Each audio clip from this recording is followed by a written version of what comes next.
자리에 앉겠습니다. 오늘 하나님께서 우리에게 허락하신 본문이고, 그리고 우리가 새롭게 썼듯이 하나님의 아들들과 사탄은 누구인가 라는 제목으로 함께 말씀 전하겠습니다. 여러분, 욥기 10주를 지난주에 시작했고, 그리고 지난주에는 보상 없는 신앙은 가능한가, 사실 이것이 욥기 전반적으로 흐르는 큰 주제의 틀을 형성한다라는 것을 여러분들 기억하며, 1장, 2장이 욥기의 도입부긴 한데, 그리고 많은 분량이 이제 친구들과의 대화로 기록되어 있긴 한데 1장, 2장이 상당히 중요하다라는 것을, 그리고 여기서 이 전체 욥기의 시작과 세팅이 된다라는 것을 기억하면서 오늘은 하나님의 아들들과 사탄은 누구인가라는 질문이고, 이제 다음 주에는 살만한 가치가 있는가라는 제목으로 이제 계속해서 우리 욥기 말씀 나누니까는 관심 있는 청년들은 욥기도 다시 한번 봐도 좋을 것 같다라는 생각이 듭니다.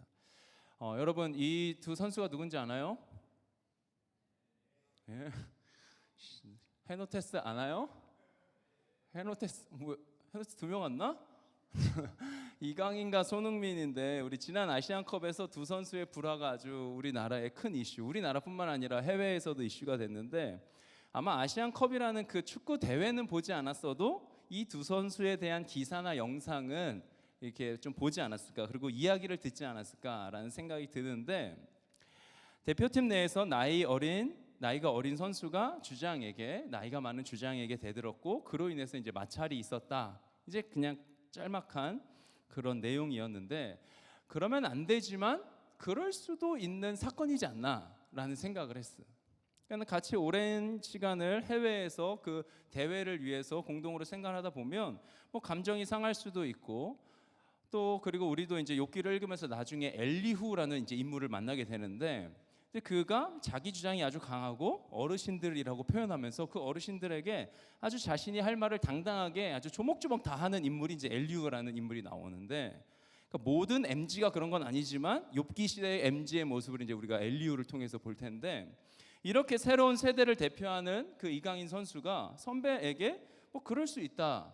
그런데 이게 정말로 왜 큰 이슈가 되었고, 왜 이렇게 사람들이, 그래서 그로 인해서 뭐 감독 경질은 뭐 다른 문제도 있었지만은 감독도 바뀌고, 그리고 우리나라 축구계에 아주 전설이라고 불리는 그 차범근, 지금 뭐라고 불러야 될지 모르겠지만 그 선수 감독도 이제 회초리를 맞아야 된다. 내가 뭐 이제 우리 축구의 원로들이 뭐 이런 얘기까지 하는, 손흥민과 이강인이라는 그 두 선수는 우리나라 대표팀 선수의 그냥 한 명의 일원이지만 우리나라 대표팀 선수 중에서도 대표 선수였다라는 거예요.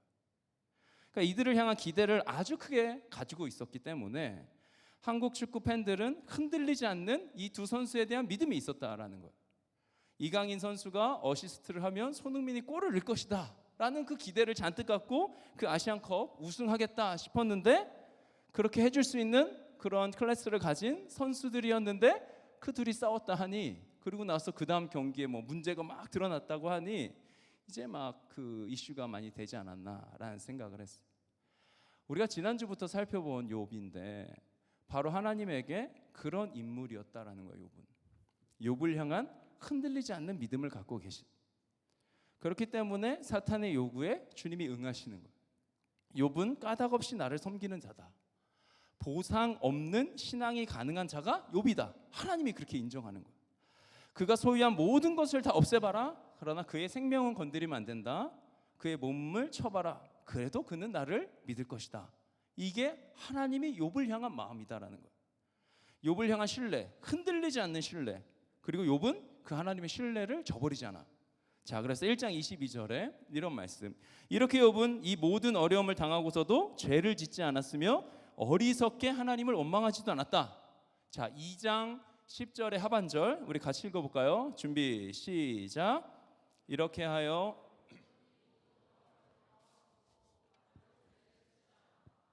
동일하게 반복되는데 뭐가 동일하게 반복돼? 죄를 짓지 않았다라는 거예요. 말로 죄를 짓지 않았다. 어리석게 하나님을 원망하지 않았다. 욥은 하나님을 거절할 권리를 가진 자라는 이야기를 했어, 지난주에. 하나님의 울타리를 박차고 나갈 수 있다는 거야. 하나님을 찬양하지만 하나님을 저주할 수 있는 입이 있고, 그리고 그의 삶이 그렇게 선택할 수 있다는 거야. 하나님의 권위 아래 있지만 그러나 우리는 그런 하나님을 거절할 수 있는 권리를 가진 자들이 우리 피조물 인간들이다라는 거예요. 욥은 그런데 그 권리를 뭐 하는데 하나님을 찬양하는 데 사용하는 거야. 2장까지. 그리고 2장까지 그는 죄를 범하지 않아. 자, 이러한 하나님에게 사탄이 계속 시비를 거는 거야. 포기하지 않고 2번이나 제안을 하는 거야. 자, 그런데 도대체 이 사탄은 어떤 인물이냐라는 거야. 그리고 사탄이 하나님께 왔을 때 하나님은 하나님의 아들들과 함께 계시고 함께 회의를 하신다라고 하는데 도대체 이 아들들은 누구인가라는 질문. 회의는 왜 하셔야 하는지 뭐 이러한 등등의 질문을 갖고 오늘 말씀을 준비했어. 자, 준비하는데 쉽지 않더라고. 이게 사탄 하면은 그냥 그려지는, 그리고 우리 중고등학교 시절 때 불렀는지 모르겠지만 그 로맨 16, 19 say 하면서 뭐 아무튼 그러면서 사탄 하면 그냥 밟아 죽이고 뭐 이제 무조건 나쁜 놈이고 뭐 이렇게만 생각하는 그런 존재인데 그 사탄이 지금 오늘 욥기에 등장한다라는 거예요. 자, 그래서 아무튼 고민 또 막 끝까지 이렇게 애쓰면서 말씀을 준비했는데 여러분들에게 정말로 잘 전달됐으면 좋겠고, 그리고 하나님이 주시는 지혜로 나도 잘 전달하고 여러분들 잘 들으면 좋겠다라는 마음을 계속해서 갖고 있습니다. 자, 1장 1절에서 5절 보면 어딘지 명확하게 알 수 없는 땅 우스라는 땅이 나오고 거기서 욥의 가족이 살고 있는데 욥은 소유물이 많은 부자였고 그리고 자식들을 위해서 제사를 드리는데 그 제사 드리는 이유가 이렇게 나와. 앞에 화면에 있는데 여러분 같이 읽어볼까요? 준비 시작. 자식 가운데서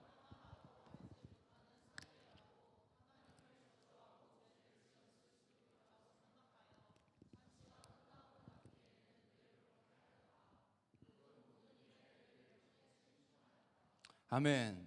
자, 어떤 장면이냐면 생일 축하 잔치를 벌이는데 잔치하다가 혹시 자녀들이 실수로 죄를 부지 중에 알지 못하는 중에 죄를 지을 수도 있지 않을까 해서 잔치가 끝날 때마다 제사를 드렸다라는 거야. 속죄의 제사를 드렸다라는 거야.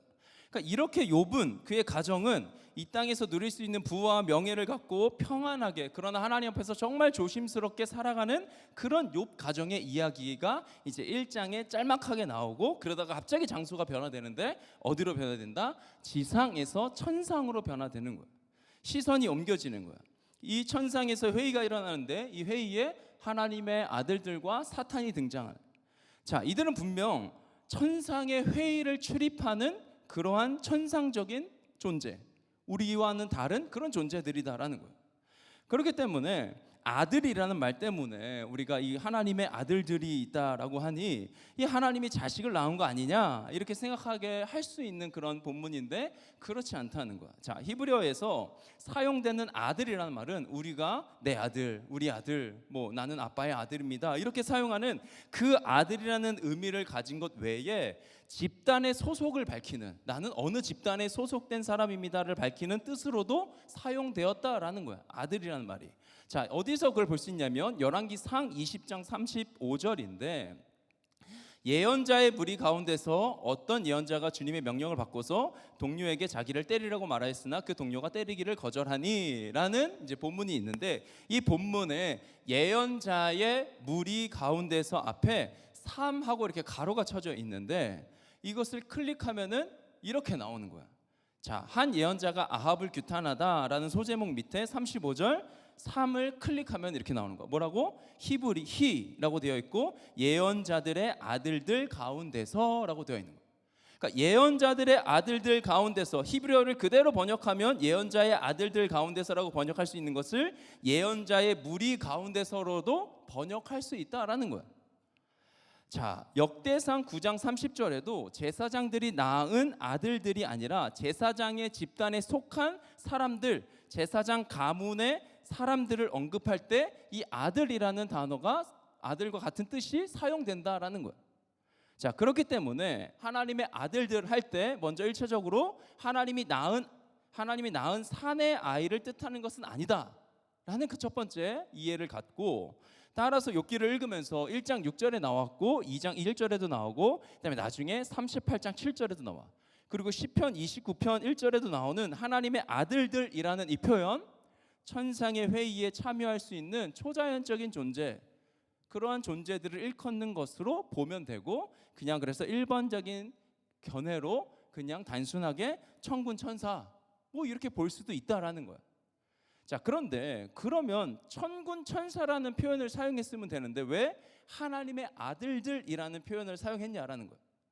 자, 마이클 하이저라는 학자가 있는데 이 학자가 보이지 않는 세계라는 책을 썼고 그것이 이제 번역되어 있는데 그 책에서 이 학자는 욥기 38장 7절을 언급하면서 이런 주장을 하는 거야. 자, 38장 7절 개역 개정으로 가져왔는데, 자, 그때의 새벽별들이 기뻐 노래하며 하나님의 아들들이 다 기뻐 소리를 질렀느니라.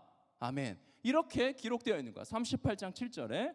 자, 천사장, 천사와 이렇게 천사장이라는 표현도 하고 천사라는 표현도 하는 성경에 이렇게 용어가 구분되듯이, 그치? 성경에서 사용되어지는 보이지 않는 세계, 즉 천상 세계에는 별들이라고 표현되는 존재들도 있고, 그치? 노래하는 별들이 새벽 별들의 존재들도 있고, 그리고 하나님의 아들들이라는 이런 존재들.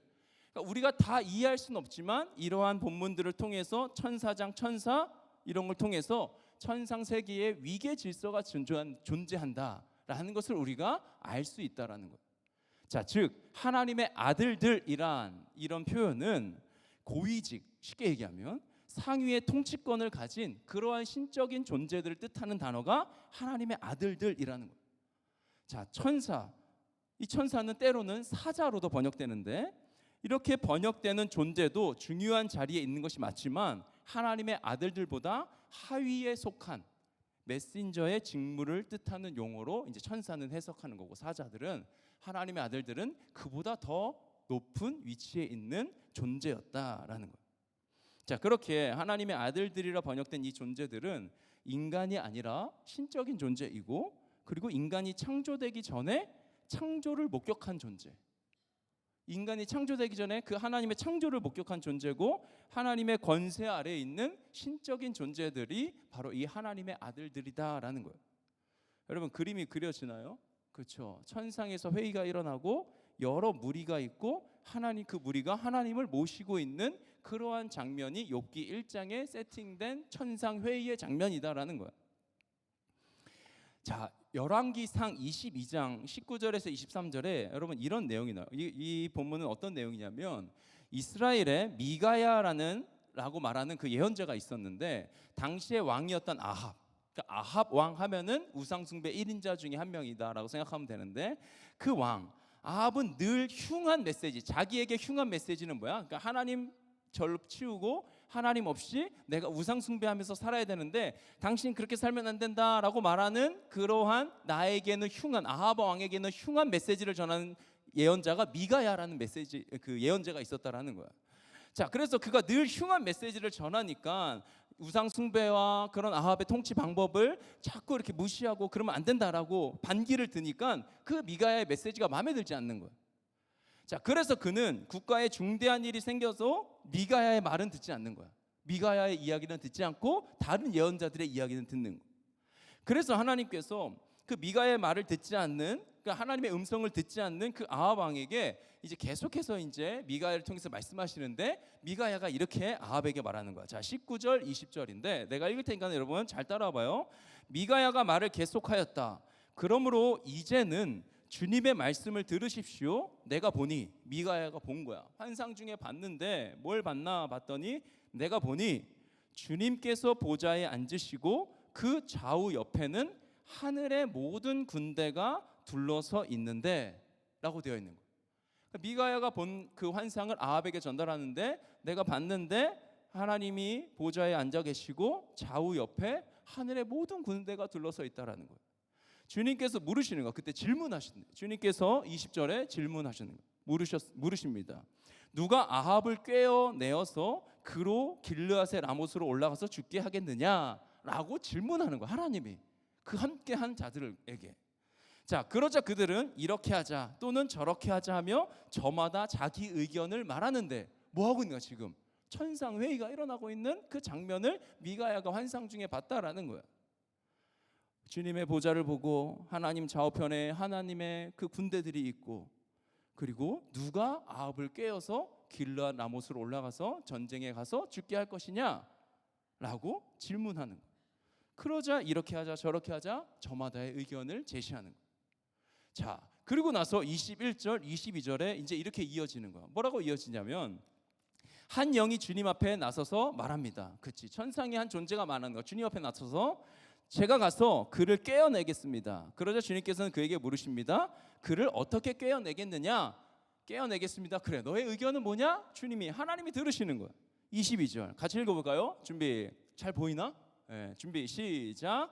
그러자 그는 대답합니다. 제가 거짓말하는 영이 되어 아합의 모든 예언자들의 입에 들어가서 그들이 모두 거짓말을 하도록 시키겠습니다. 그러다 주님께서 말씀하십니다.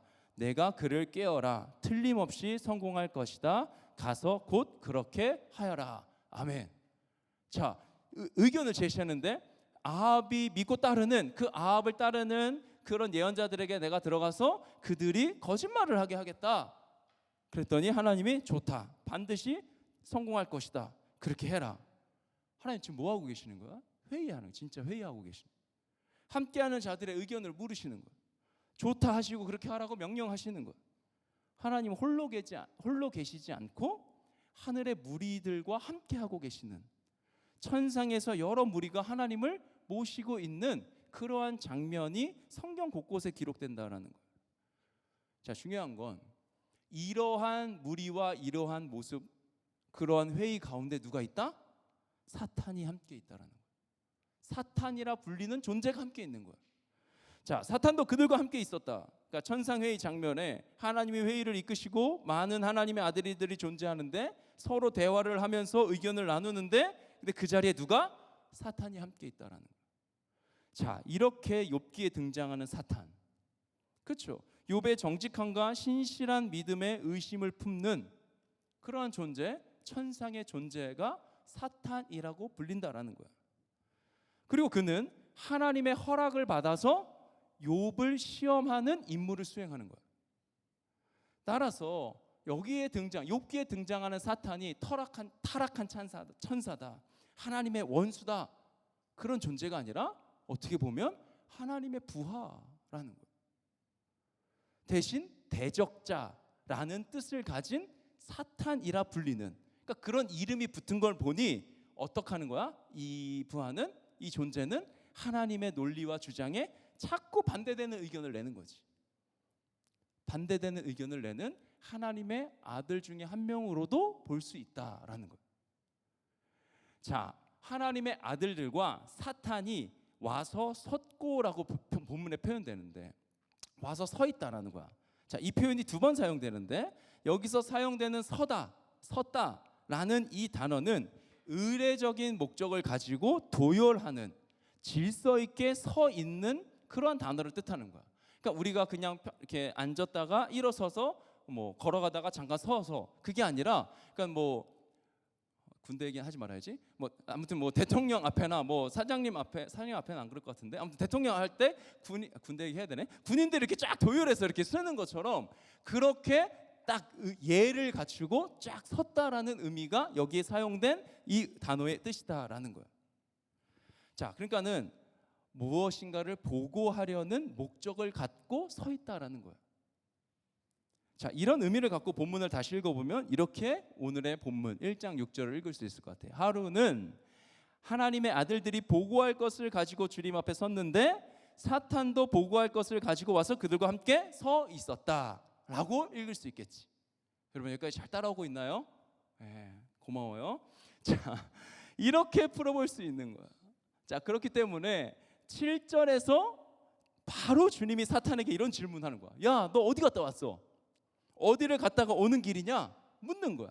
그랬더니 8절에서 주님이 너는 내 종 욥을 잘 살펴보았느냐? 또 물으시는 거야. 자, 그래서 6절 전에, 이건 이제 상상력이 좀 필요한데 6절 전에, 그리고 6절과 7절 사이에 무슨 일이 있었을까? 그냥 우리는 성경에 기록됐으니까 한 번에 쭉 읽지만은 이 6절 전에, 그리고 6절과 7절 그들이 서 있었다. 그리고 이제 보고를 하나님 질문하시는 요 사이사이에 어떤 일들이 있었는가를 이제 상상해 볼 때 김혜곤 교수님이란 분이 쓰신 그의 책에서 욥기의 마이너스 1장을 우리는 생각해야 된다라는 말씀을 하시는 거예요. 자, 구약 성경 여러 곳에서 천군 천사들의 창조와 그의 사역을 언급하고 있다라는 거예요.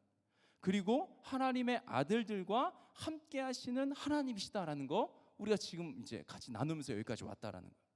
자, 천상회의에서 하나님은 셀 수 없이 많은 별들 중에 하나인 지구, 이건 우리가 지금 알잖아, 그렇죠?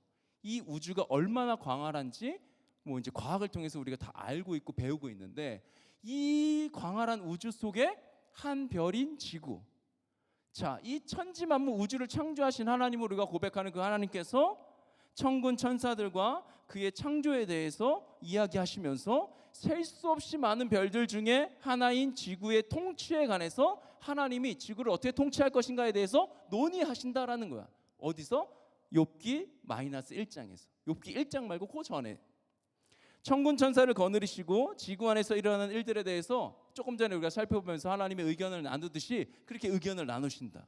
이 회의에는 욥이 태어나기 전부터, 그렇지, 욥이 태어나기 전부터 있었던 회의고 창세 이후에 이어지는 그런 회의일 것이다. 자, 따라서 욥기 1장 전에 있었던 하나님과 하나님의 아들들 천군 천사들과의 이야기를 전제하고 1장을 읽으라는 거야. 내 종 욥을 주의해서 너가 봤냐? 이거는 갑작스럽게 그냥 갑자기 야, 너 내 종 욥 봤어? 라는 질문이 아니라 이미 이전에 진행됐던 회의. 그치, 이제 첫 회의가 아니라 이미 이전에 진행됐던 회의 가운데 있었던 내용을 이제 다시금 꺼내서 이야기를 나누는, 그가 돌아보고 온 사탄이라 이름 붙은 그가 와서 섰고 이제 보고하기 전에 그래, 하나님이 질문하셨다라는 거예요. 즉 하나님은 천상회의에서 하나님의 아들들 천군 천사를 모아놓고 분명히 이러한 기쁨의 표현을 하셨을 거라는 거예요. 그게 뭐냐면, 야, 이 창조의 기쁨을 봐라. 하나님이 노래하시듯이 그 천군 천사 하나님의 아들들과 하나님의 뜻대로 이 세계가 통치되고 있구나, 돌아가고 있구나, 하나님이 흡족해 하시는 그러한 나눔, 그러한 회의를 하는 가운데 이러한 상황 속에 대적하는 자 사탄이라 이름 붙은 그가 와서 나는 그렇게 생각하지 않습니다 라고 말하는 거예요. 그러면서 뭘 얘기해? 당신이, 하나님이 사람들에게 경배를 받는 이유는 당신이 물질과 재산, 그런 등등등, 뭐 건강 이런 등등등을 통해서 사람들의 존경을 샀기 때문이지 않냐. 이게 지난주에 나눴던 보상을 줬기 때문에 당신을 사람들이 믿고 따르는 거 아니겠냐? 라는, 나는 그렇게 생각한다.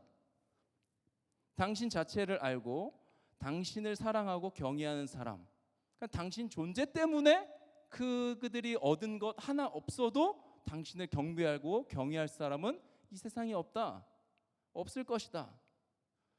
자, 바로 욥기 마이너스 1장을 상상해야 욥기 1장에서 하나님의 느닷없는 공격적인 발언, 너 보고 왔어? 라는 그 발언을 이해할 수 있다라는 거예요. 자, 욥기의 사탄은 바로 이런 존재로 우리가 이해해야 되는 거예요. 하나님의 아들들 가운데 하나로 묘사되고 있다라는 거예요. 자, 그래서 여러분 나눠준 그 질문지에 그 스가랴의 이제 말씀들 하면서 구약에 나타나는 그러한 사탄의 이미지들을 좀 같이 살펴보려고 하는데, 스가랴에도 보면 사탄이 이스라엘의 대제사장을 하나님께 고소하는 자로 이제 등장하는데, 스가랴 3장 1절입니다. 앞에 화면에 나오는데 여러분, 자, 주님께서 나에게 보여주시는데 내가 보니 여호수아 대제사장이 주님의 천사 앞에 서 있고 그의 오른쪽에는 그를 고소하는 누가? 사탄이 서 있었다라고 되어 있는 거예요. 그러니까 사탄의 역할은 뭐야? 고소하는 정도인 거야. 막 하나님을 대적하고 막 사람을 뭐 어떻게 하고, 이게 아니라 그냥 고소하는 거. 서가지고 고소하는 자. 그러니까 막 나쁜 짓을 막 저지르게 하는 악한 존재가 아니라 하나님과 함께 있는 거야. 하나님과 함께 할 수 있어, 사탄이. 하나님과 함께 하면서 대제사장 여호수아를 고발하는 그런 역할을 하는 존재, 사탄이라는 이름이 붙여졌다라는 거예요. 자, 역대상 21장 1절 가볼까요? 역대상 21장 1절에 사탄이 이스라엘을 치려고 일어나서 다윗을 부추겨 이스라엘의 인구를 조사하게 하였다. 다윗이 이제 인구조사하는 죄를 범하는 그 장면에 이렇게 시작이 되는 거야. 사탄이 어떻게 했대? 이스라엘을 치려고 일어나서 다윗을 부추겨서 이스라엘의 인구를 조사하게 하였다라고 이렇게 되어 있는 거야. 그러니까 여기서 보면은 사탄은 어떤 존재야? 다윗의 길을, 다윗의 통치를 이렇게 어그러뜨리려고, 굽게 하려고, 잘못된 길로 가게 하려는 그런 악마적인 존재로 여기서는 묘사되는 거야. 그렇죠? 구약에도 이렇게도 묘사가 되는 거야. 즉 다윗은 사탄에게 속아서 이제 인구 조사하는 거고, 하나님은 그 일을 악하다라고 말하는 거야. 그리고 이스라엘을 정말 치시는 거야. 자, 그런데 이 사건을 동일하게 기록한 사무엘 하에 보면 조금 다른 결로 기록이 되는 거야. 사무엘 하 24장은 역대상 21장과 동일한 사건을 기록하는데 기록된 시기가 좀 달라. 역대상은 이스라엘 백성들이 바벨론으로 포로를 끌려갔다가 포로에서 돌아온 다음에 그들의 역사를 쭉 보면서 기록한 거고, 사무엘은 그 전에 기록됐다라는 거예요. 자, 그래서 사무엘 하 24장 1절에 보면은 이렇게 기록되는데, 자, 주님께서 다시 이스라엘에게 진노하셔서 백성을 치시려고 다윗을 부추기셨다. 너는 이스라엘과 유다의 인구를 조사하여라. 아멘. 자, 여기서 보면 어떻게 돼? 주님께서 다시 이스라엘에게 진노하셔서 백성을 치시려고 다윗을 부추기셨다. 누가 다윗을 부추긴 거야? 주님께서 하셨다라는 거야. 하나님이 하셨다라는 거야. 자, 그러니까 역대상에서 그들이 포로에서 돌아온 다음에는 우리 민족이 다시금 세워져야 되고, 다시 우리가 하나님의 백성들이 회복되어져야 하는 그런 역사적인 사관을 가지고 기록하다 보니 이러한 사건들이 이제 우리가 속아서 그랬고 다윗이 속아서 이렇게 됐다라고 기록했다면, 사무엘 하에서는 좀 더 진솔되게 기록될 수 있었다라는 거예요. 자, 그래서 어떻게 했다? 주님께서 부추기셨다라는 거야. 자, 주님이 하셨다. 즉 사탄이 한 것이 아니라 하나님께서 지시하셨다. 그러면은 이렇게도 해석할 수 있겠지? 역대상 21장에 사탄이 이렇게 했다라는 것은 하나님께서 지시하신 임무를 받은 사탄, 그 대적자가 가서 그 일을 했다라고도 읽을 수 있다라는 거예요. 해석할 수 있다라는 거예요. 즉 사탄이 아니라 하나님이 지시하신 거다. 자, 민수기 22장에 보면 발람과 발락 사건이 나오는데, 우리가 얼마 전에 민수기를 묵상하지 않았을까 싶은데 그때 이 사건을 분명히 우리가 같이 묵상했을 텐데, 그 발람이 모압 왕 발락의 부탁을 받고 이스라엘 백성들을 저주하는 거예요. 발람이 모압 왕 발락, 이 이름이 비슷해갖고 나도 그 시험 볼 때 막 헷갈리고 그랬던 기억이 나는데, 발람과 발락인데, 아무튼 그 발람이 이제 선지자 같은 역할을 하는, 예언자 같은 역할을 하는 존재인데, 자, 그럴 때 이제 부탁을 받고 이스라엘 백성들을 저주하기 위해서 길을 떠나는 거야. 이스라엘 백성들을 저주하려고. 그럴 때 하나님께서 발람에게 진노하시는데, 그럴 때 이런 표현이 사용됩니다. 여러분, 민수기 22장 22절. 자, 그러나 그가 길을 나서는 것 때문에 하나님이 크게 노하셨다라는 거야. 발람이 이제 저주하려고 나서는 그 길을 나서는 것 때문에 하나님이 노하신 거야. 자, 주님의 천사가 그의 대적자가 되어서, 주님의 천사가 그의 대적자가 되었대. 길에 서서 가로막았다. 발람은 자기 나귀를 탄 채로 있었고 그의 두 종이 그와 함께 있었다라고 되어 있어.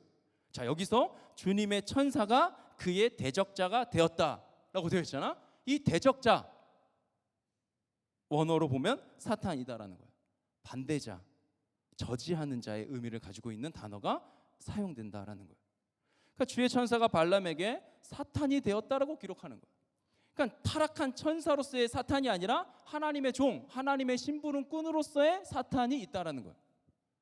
자, 이처럼 우리가 말씀 성경을 읽을 때 사탄이란 단어, 뭐 다른 단어들도 마찬가지지만은 성경을 읽을 때 사탄의 단어가 나오면 주의해서, 그리고 문맥을 잘 살피면서 상황을 살피면서 읽어야 한다라는 거야.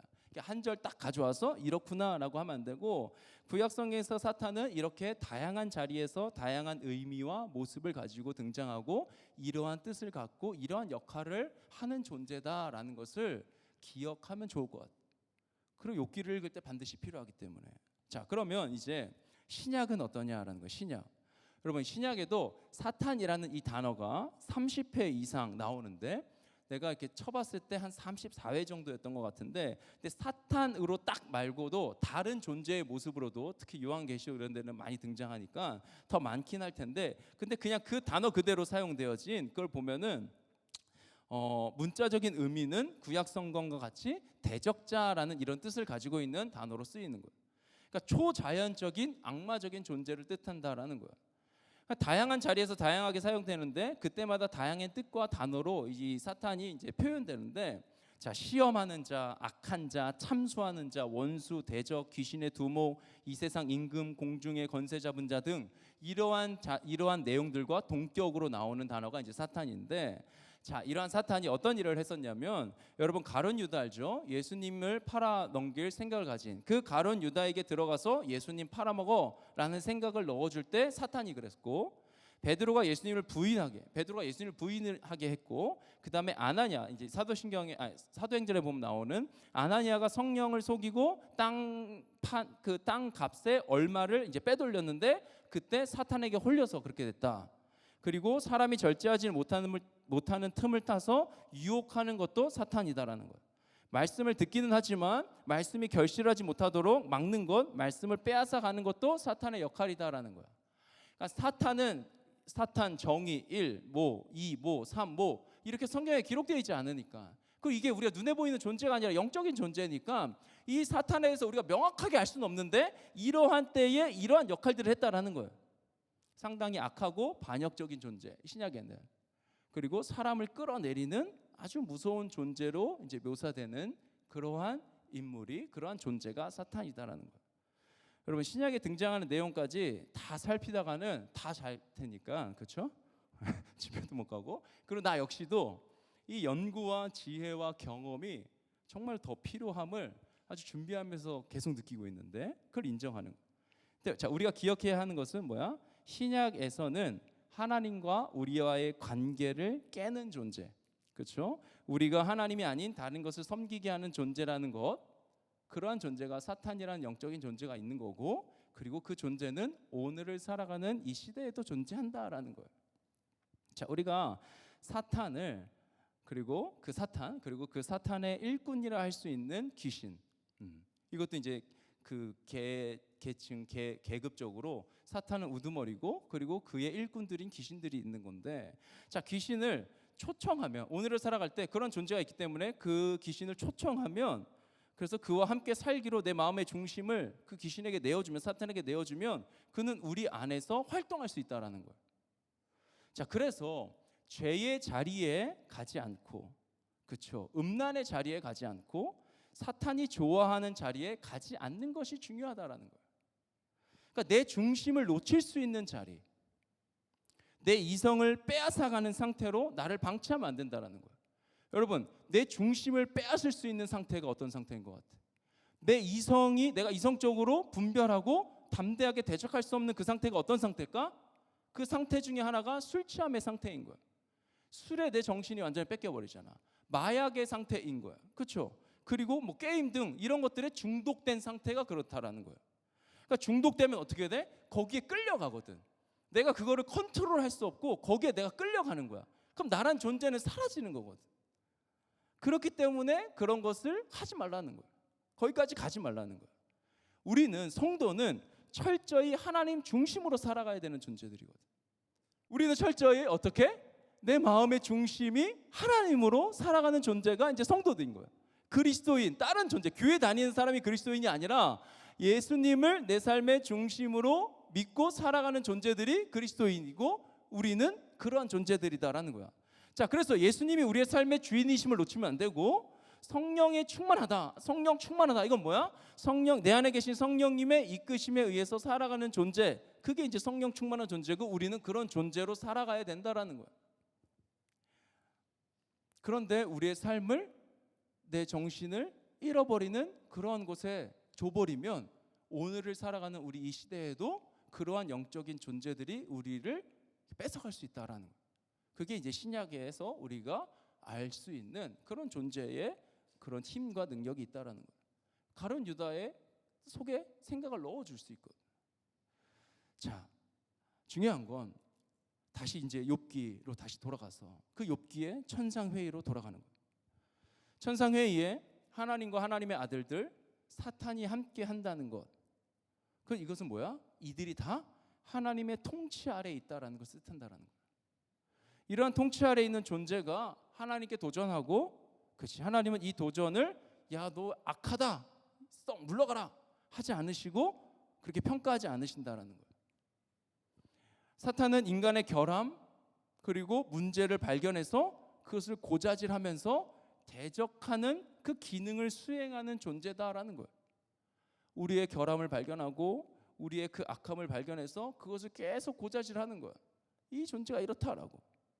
사탄은 말하는 거야. 뭘 말하냐면 하나님의 통치에, 하나님의 권위에, 하나님의 능력에 문제가 있다. 대적하는 거야. 손 들고. 인간에겐 결함이 있다. 당신은 창조물을 완전한 존재로 하나님의 형상으로 창조한 거 아닌 것 같다 라고 이야기한다라는 거예요. 그리고 그러한 모습이 우리들을 통해 나타나기도 하고, 까닭 없이 인간이 하나님을 섬길 수 없다. 반드시 뭐가 있기 때문에 하나님을 섬기는 거다. 자, 이러한 사탄의 생각에 하나님께 누가 있었어? 히든 카드가 있었던 거예요. 욥이 바로 그런 존재. 하나님의 대표 선수, 필승 카드. 절대 질 수 없는, 타락하지 않은 완전한 자, 하나님의 종 욥, 악에게서 떠난 자. 누가 이렇게 평가했다고? 하나님이 이렇게 평가하시는 거예요. 이러한 사람이 한 명만 있어도 사탄의 논리는 깨지는 거야. 그렇지? 욥도 똑같은 성정을 가진 우리와 똑같은 사람인데 그렇게 살아내는 사람이 한 명만 있어도 사탄이 공격하고 대적하고 했던 그 논리는 다 박살나는 거지. 하나님은, 즉 하나님의 통치는 온전히 잘 이루어지고 있다는 것을 사탄에게 하나님이 증명하시는 그 장면. 인간이, 우리가 생각하는 필승 카드는 실패해. 우리 아까 봤던 사진, 손흥민과 이강인이 우리에게 알려줬잖아. 그렇죠? 그렇게 믿었는데 아니더라고. 하지만 하나님의 필승 카드는 실패할 수 없는 거예요. 하나님께서 만드신 이 세상 유토피아라면, 그렇죠? 이 세상이 유토피아라면 모두가 다 욥처럼 그렇게 살 수 있을 것 같아. 사탄이 대적할 수도 없지 않을까. 우리가 타락하기 전에 에덴 동산에 산다면 그럴 수 있을 거야. 그런데 유토피아가 아니라 오히려 억울한 일, 욥이 당한 갑작스러운 재앙, 이런 재앙이 닥칠 수 있는 야생이라는 거예요. 사랑과 공의의 하나님을 의심하게 만드는 재난도 일어날 수 있는 땅에서 우리가 살고 있다는 거예요. 그래서 우리가 다 해석하고 다 이해할 수 없는 일을 하나님께서 하고 계신다라는 거예요. 하나님의 필승 카드를 통해서 하나님의 통치가 이루어진다는 것을 하나님이 증명하시는데 그 증명하시는 방법에 좀 이해가 안 되고, 왜 이런 일이 일어나고 도대체 어떻게 이렇게? 라는 의문과 질문을 할 수 있는, 항변을 할 수 있는 그러한 상황도 하나님이 허락하신다라는 거예요. 그걸 욥은 우리에게 교훈하는 거죠. 자, 그런데 하나님께는 뭐가 있다? 필승 카드 욥이 있다라는 거예요. 자, 그래서 간절히 소망하는 것, 우리가 하나님의 아들들과 사탄이 이런 존재였다 아는 거 중요해요. 그렇죠? 그런데 그보다 더 중요한 거는 뭐다?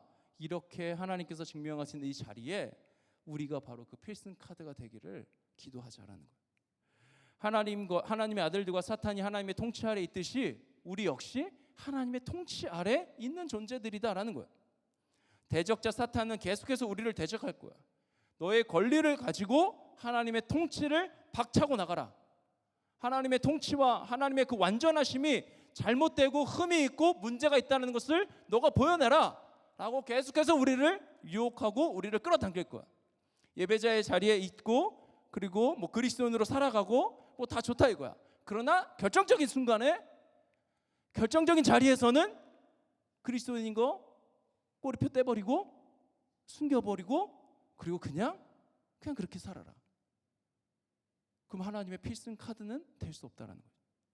하나님은 그렇게 통치하시는 거예요. 하나님 우리에게 그런 권리를 주셨다라는 거예요. 대적자 사탄은 계속해서 우리를 대적할 거예요.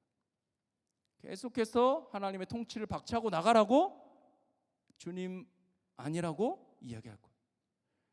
그리고 하나님과의 관계를 깨라고 속일 거예요. 여러분, 우리 속지 맙시다. 하나님의 통치에 온전히 순종하는 삶, 다 알 수도 없고 다 이해할 수도 없지만 그러나 고백하는 거예요. 주님이 선하심을, 주님이 내 삶을 이끌어 가심을, 지금 내 이 삶의 자리에서 나는 주님을 선택하겠습니다. 같이 기도합시다.